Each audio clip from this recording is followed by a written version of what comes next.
kindred longevity lifestyle designers. This is Zach, your secrets of longevity.com.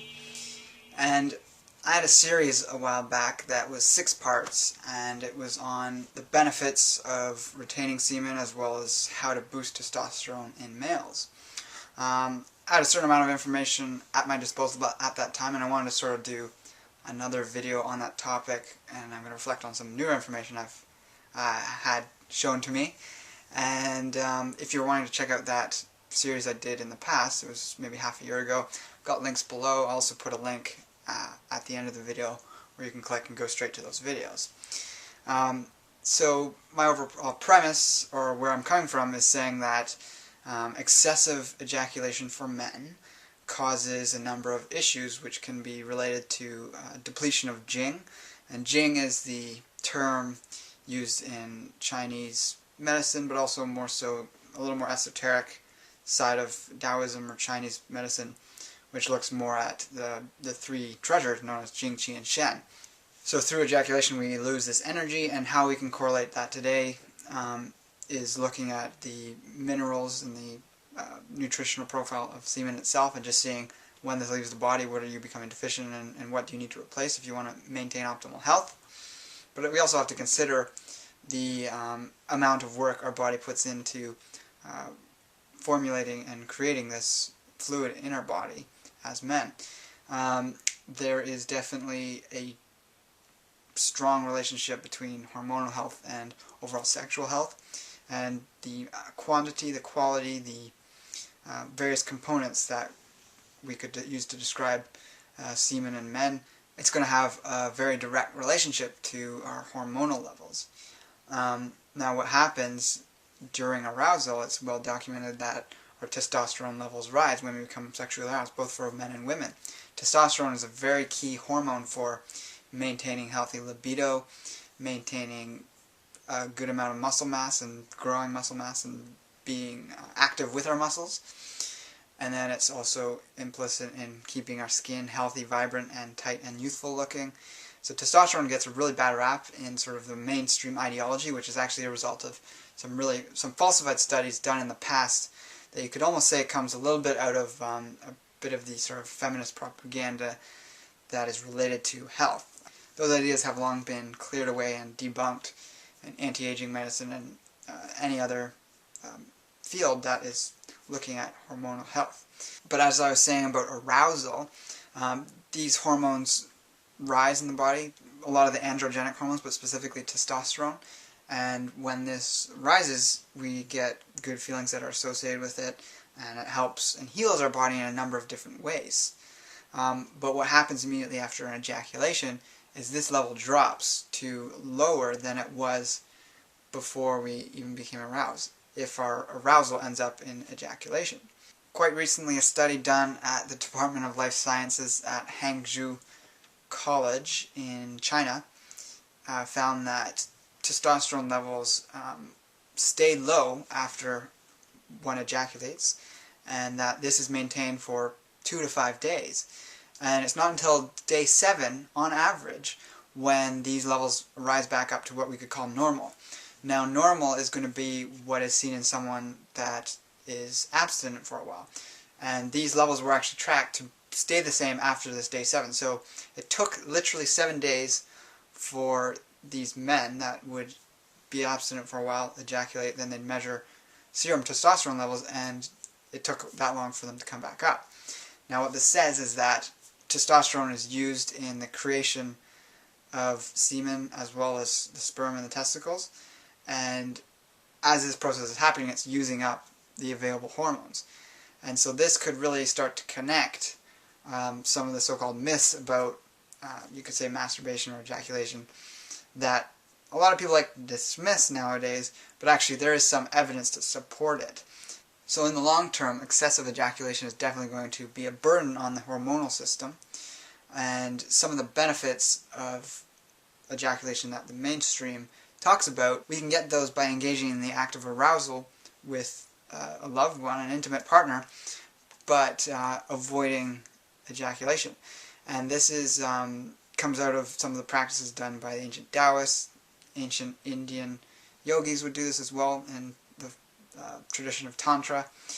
and there are some other places in the world where this is practiced. Western Hermetic occult circles would engage in these practices. And they all had different sort of intentions behind it, but they were all fully recognizing of the importance and health promoting factors of the sex act, but they also knew that it was draining for men to ejaculate, even just a little bit. Now, some people go somewhere in between and they choose to just ejaculate less infrequently. Some people who choose to completely abstain from ejaculation, I always recommend for them to engage in the sort of qigong or yogic type practices that circulate the energies in the body and work with the body to prevent stagnation in the lower regions. I mean, one example is that long-term monks are well known to have higher rates of prostate issues because, you know, if we simply think of the term use it or lose it, we can see how when something is left alone and not used, it's going to atrophy. It's going to have problems start to happen with it. Just like if you don't exercise your body, your muscles are going to shrink. Your overall cardiovascular and muscular and endurance health is going to go downhill. So through arousal, blood flow comes into the prostate, into the whole sexual system for males, but it's not ejaculation that actually brings that health. It's the blood flow and arousal. So the middle ground between excessive ejaculation for prostate health and complete abstinence for hormonal health would be avoiding ejaculation but still engaging in sexual activity. And intuitively, to me, that's the best sounding option, because number one, you're going to be, or learn to be, more skillful in the bedroom.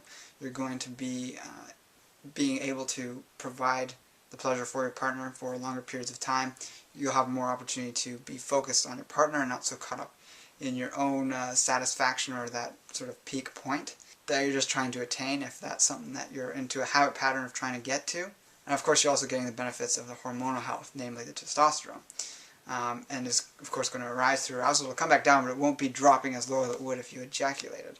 And of course, there's the issue with zinc, the various enzymes and high amount of protein in seminal fluid. There's the rare essential fatty acids like GLA, EPA, and even arachidonic acids that are lost in the prostaglandins. And also your body's not having to make all this stuff. So a lot of people, on whether it's exercise science or if they're coaches of teams, will often recommend their team to sort of let go and not fear these old myths. However, there's some validity to them, and what we can see from the idea of testosterone levels dropping after ejaculation for a number of days, we can understand why people like Muhammad Ali would abstain completely from sexual activity for 1 month prior to big ticket boxing matches that he was featured in. And then there's a number of other athletes that do swear by it. There's some athletes that say they're energized by engaging in sexual activity before a big performance or game. However, there's also the fact that you have to recognize that people that have sort of a really high-strung type personality, whatever imbalances they have going on, at least this is my theory, that there is a certain release of tension that goes through the body when the act of ejaculation is engaged in.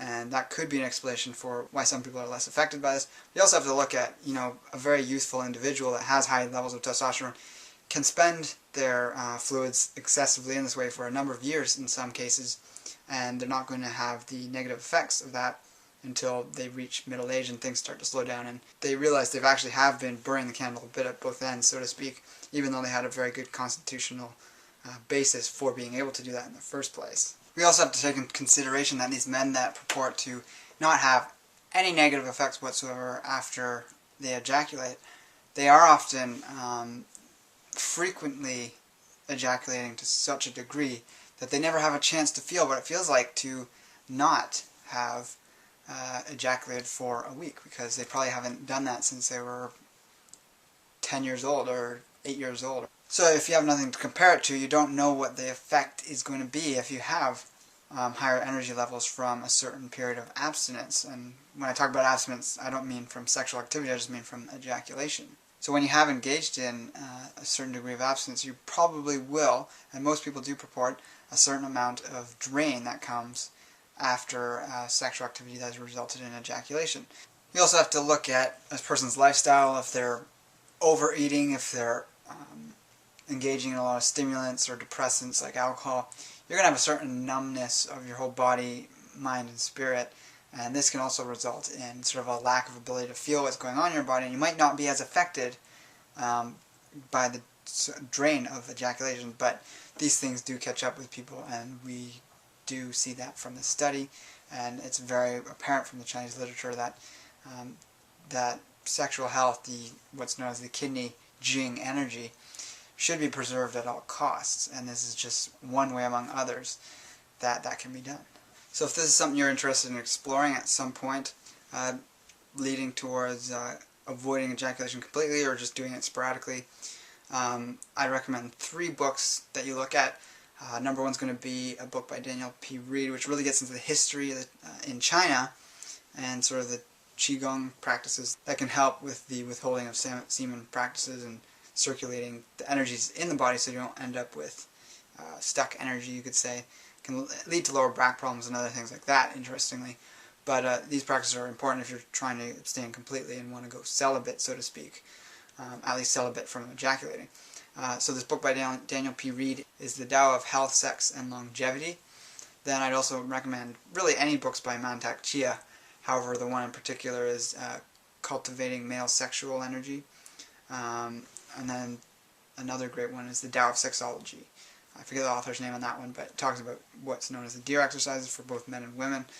And so the equivalent in women is going to be the loss of their reproductive fluid is going to be the menses, or blood, at their time of menstruation. That's another whole topic I've been researching for a while, which I'll do videos on in the future. But I just wanted to throw it out there for anyone that's interested in that side of things for female health. So again, I'm going to post that link to the other video here. And with that, check out that series if you haven't before. I go much more in depth into a number of other issues around the health for males in general, but also specifically around sexual health. And with that, I'm going to say take care and embrace life without limits.